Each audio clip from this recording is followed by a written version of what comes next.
बिजनि दख'रा दुलाराय बर' फरायसा आफादनि नाजानायाव दख'रा ABSUनि सिङाव थानाय मोन 12 दालाय आफादा दोरोङारि खान्थि दिन्थिफुंनाय बे हाबाफारिखौ जोङो दिन्थिफुंनाय जादों।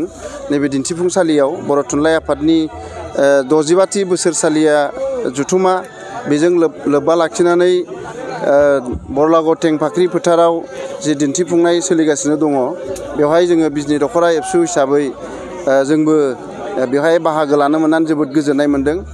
जोङो बिजनि दख'रा ABSUआ जोंनि बोसोरफ्रोमबो जोङो बैसागो फोरबो फालिनायजों लोब्बा लाखिनानै बर'नि दोरोङारि खान्थि दिन्थिफुंनाय गुबुन गुबुन आयदानि सायाव बेखौ लाबोबाय थानाय जायो आरो बेखौनो दिनै बिजनिनि सानसुमै रायजो राजा बिथांमोना गोजोननाय मोननानै दिनै जोंखौ बे बर' थुनलाइ आफादनि 65थि बोसोरारि जुथुमानि जि दिन्थिफुंनाय बेवहाय जोंखौबो हांख्रायहरनाय बायदियै जोङो बेवहाय दिन्थिफुंदों। दा जोङो बेनि गेजेरजों जोंनि बर' हारिनि गोमालांनो नागिरनाय खान्थिफोर बेखौ जोङो दिन्थिनो नाजादों। जोंनि बर'नि हाथासुनि हाबाया माबायदि जायोमोन, मा थायोमोन बेखौ जोङो दिन्थिनो नाजादों। लोगोसे जोंनि बैसागो फोरबो फालिनाय 7 साननि बैसागो फालियो बर'फ्रा, बेखौ जोङो दिन्थिनो नाजादों बेवहाय। लोगोसे जोंनि मागो फोरबो फालिनाय बर'फोरनि फोथाराव लावखारफोरनि मागो फालिनाय, न'आव जोङो मागो फालिनाय बेखौ जोङो दिन्थिनो नाजादों। जोङो बर'फ्रा गुबुन गुबुन रोखोमै ना हमनानै जायोमोन। जोङो बेवहाय बाथा होनानै ना बोननानै सेन सानानै खखा सानानै बेखौ जोङो दिन्थिनो नाजादों। बर'फ्रा गोबां रोखोमनि आबाद मावो, बेखौ जोङो बर'फोरनि आबाद मावनाय बेखौ दिन्थिनाय जादों।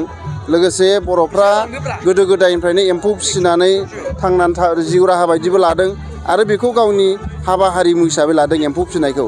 दा बेखायनो जोङो बेवहाय एम्फौ फिसिनानै इन्दि खुन्दुं लुनानै जि दिहुननायसिम मा प्रसेस दङ जोङो बेखौ बेवहाय दिन्थिनाय जादों। लोगोसे जोंनाव बर'फ्रा हासारनि मैगं जायामोन, मिथिंगानिफ्रायनो जोङो बुथुमनानै मैगं मैला जायोमोन। दिनै फानबारि दालाय ABSUआ गासै 100निबो बारा मैगंफोरखौ बुथुमनानै बे दोरोङारि खान्थि दिन्थिफुंनायाव दिन्थिगासिनो दङ। लोगोसे जोंनियाव बर'फ्रा औवानि आइजें आला हेबनानैसो बाहायोमोन। दा बेखौ जोङो दिन्थिनाय जादों। गासै मालिपारा दालाय आफादा बेखौ दिन्थिगासिनो दङ। 130 आइटेम माने औवाजों बानायनाय आइजें आइला बिथांमोना दिन्थिदों। दा बेवहाय जोङो माइ सौनानै माइ खुनानै जोङो मा दिहुननो हायो। जोङो माइखौ खालि ओंखाम जानायावल' बाहायो बे नङा, माइनिफ्राय जोङो गोबां मुवा बेसाद बानायनानै दिहुननो हायो। दा बेखौ जोङो बेवहाय दिन्थिनाय जादों बर' बाजार दालाय ABSUआ। बेबायदिनो जोंनाव बर'फोरा 27 आइटेमाव GI मोनबाय। बे GI आइटेमखौबो जोङो दिन्थिनाय जादों बेवहाय। बेखायनो गासै मोन 12 आयदायाव जोङो दोरोङारि खान्थि दिन्थिफुंनाय बेखौ बेवहाय दिन्थिनाय जादों। दा जोङो जोबोद गोजोनदों। बेवहाय जोङो बिजनि दख'रा ABSUआ रंजालि बैसागुजों बे दोरोङारि खान्थि दिन्थिफुंनायखौ लायोमोन।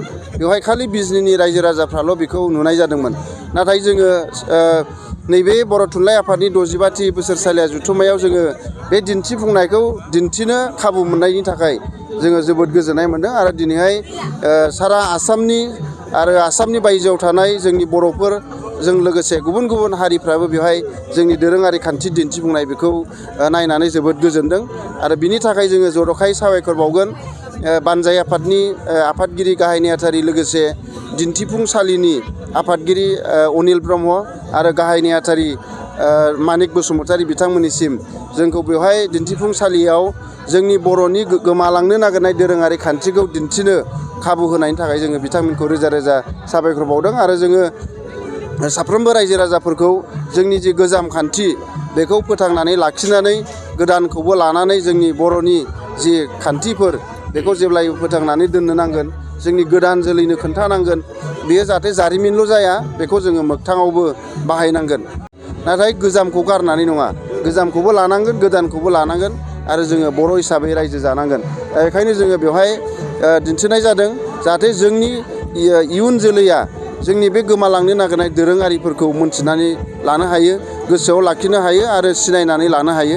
बिनि थाखाय जोङो बेवहाय बानायनाय जादों। इसानसालि गैला बर'नि न'खराव, सालियाव मा मुवा बेसाद नांगौ, आइजें आइला नांगौ, बेखौबो जोङो बेवहाय दिन्थिनाय जादों। बेखायनो जोङो साफ्रोमबो रायजो राजाफोरखौ जोंनि बे दिन्थिफुंसालियाव दिन्थिनाय दोरोङारि खान्थिखौ नायलांनायनि थाखाय साबायखर बावबाय।